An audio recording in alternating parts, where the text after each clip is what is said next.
Welcome to N5 Grammar Lesson 13. N5 文法授業13へようこそ。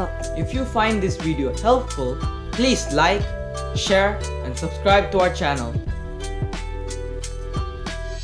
In the last video, we learned about the difference between transitive and intransitive verbs. In this video, we will be learning the transitive and intransitive form of a few verbs which have a similar meaning. So as a review from the last video, 他動詞 or transitive verbs are verbs that can make sense alone. No object is needed.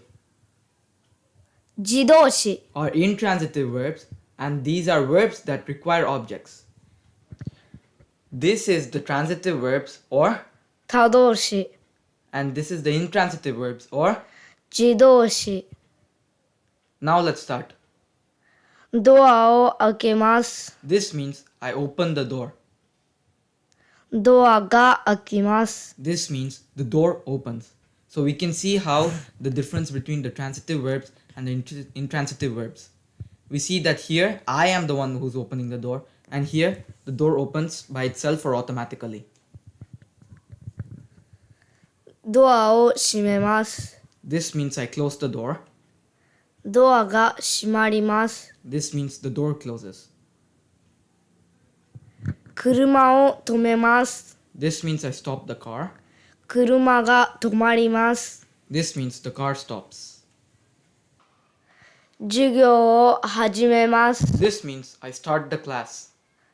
授業が始まります。 This means the class starts. ペンを落とします。 This means I drop the pen. ペンが落ちます。 This means the pen drops. 荷物を届けます。 This means I deliver packages. 荷物が届きます。 This means the package gets delivered. If you found this video helpful, please like, share, and subscribe to our channel. ナンリー、ありがとうございます。 Thank you.